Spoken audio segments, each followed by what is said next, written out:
Hello friends, welcome back to Ahusha channel. আজকে আমি তোমাদেরকে বানিয়ে দেখাবো খুবই ঝটপট একটা ইজি রেসিপি পাস্তার। তো আজকে আমি বানাচ্ছি চিজ দিয়ে পাস্তা রেসিপি। চলো তাহলে আজকে দেখে নেওয়া যাক। সবার প্রথমে আমি এখানে নিয়ে নিয়েছি একটা গাজর। সেই গাজরটাকে আমি এখানে গ্রেন্ড করে নিয়েছি। এখানে নিয়ে নিয়েছি একটু পেঁয়াজ কুচি, আর এখানে গাজর কুচিটা রাখা আছে। তো আমি আজকে এরকমভাবে বানাচ্ছি, তোমরা কিন্তু এর সাথে আরও অন্য কোনো ভেজিটেবলসও অ্যাড করতে পারো। তো আমি এখানে সবার প্রথমে একটু জল গরম করে তার মধ্যে দিয়ে দিয়েছি একটু সাদা তেল, আর এর মধ্যে পাস্তাগুলোকে দিয়ে দেবো এবং এটাকে একটু সেদ্ধ করে নিতে হবে ভালো করে। জলটা গরম হয়ে গিয়েছে, এখন আমি পাস্তাগুলোকে সব দিয়ে দিলাম। এখন এটাকে একটু ভালোভাবে ফুটিয়ে নরম করে নিতে হবে।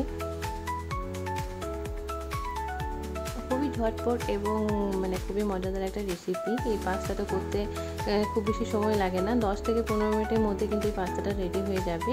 বাচ্চাদেরকে সকাল সকাল টিফিনে দেওয়ার জন্য খুবই ইজি একটা রেসিপি।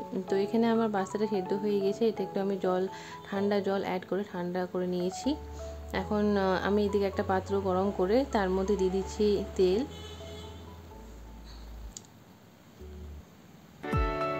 তারপর তেলটা একটু গরম হয়ে এলে আমি এর মধ্যে দিয়ে দিলাম পেঁয়াজ কুচি।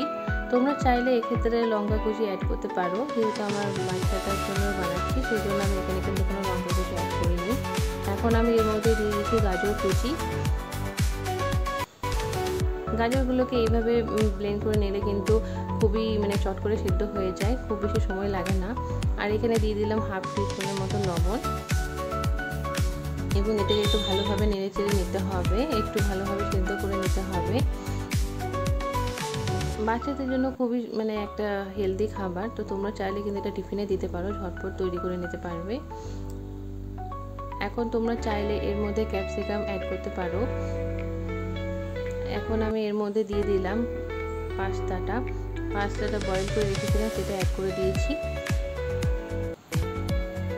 আর এর মধ্যে আমি দিয়ে দিচ্ছি 1 কাপের মতো দুধ।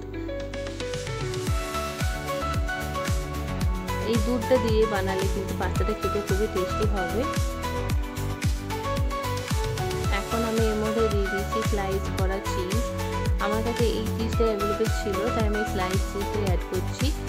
তোমরা চাইলে যে মোটা চিজটা হয় সেটা এখানে দিতে পারো কুচি কুচি করে। আমার কাছে এই চিজটা ছিল তাই আমি এটা দিলাম। এখন এর মধ্যে আমি হালকা একটু ম্যাগি মশলা অ্যাড করে দিচ্ছি, যাতে এটা টেস্টটা খুব ভালো হবে।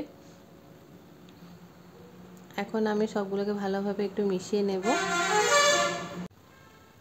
এখন আমি এর মধ্যে দিয়ে দিচ্ছি একটু চিনিটা দিলে এর মধ্যে ব্যালেন্সটা ভালো হয়, যেহেতু আমি এটা চিজ দিয়ে বানাচ্ছি, দুধ দিয়ে বানাচ্ছি, তো সেই জন্য একটু চিনি দিয়ে অ্যাড করছি, তাহলে এটা খেতে খুবই টেস্টফুল হবে।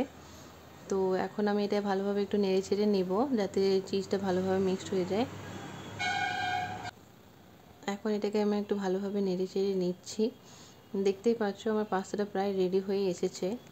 খুবই ঝটপট একটা রেসিপি, খুব বেশি সময় লাগে না, একদম কম সময়ে করে নেবে, দেখবে বাচ্চাদেরও খুব ভালো লাগবে। তো এখন এটা আমার প্রায় হয়ে এসেছে। এখন দেখতেই পাচ্ছ চিজটা পুরো গলে গিয়েছে এবং ভালোভাবে মিশে গিয়েছে। তোমরা চাইলে এর মধ্যে আরও একটু বেশি করে চিজ অ্যাড করতে পারো, আমি এক্ষেত্রে কম করে চিজটা অ্যাড করেছি। দেখো আমার এখানে চিজ পাস্তাটা পুরোপুরি রেডি হয়ে গেছে। দেখতেও কিন্তু খুবই ভালো লাগছে, খেতেও কিন্তু খুবই মজাদার হয়েছিল। তোমরা কিন্তু বাড়িতে অবশ্যই ট্রাই করে দেখো এবং কেমন লাগছে আমাকে কিন্তু অবশ্যই কমেন্ট করে জানিও।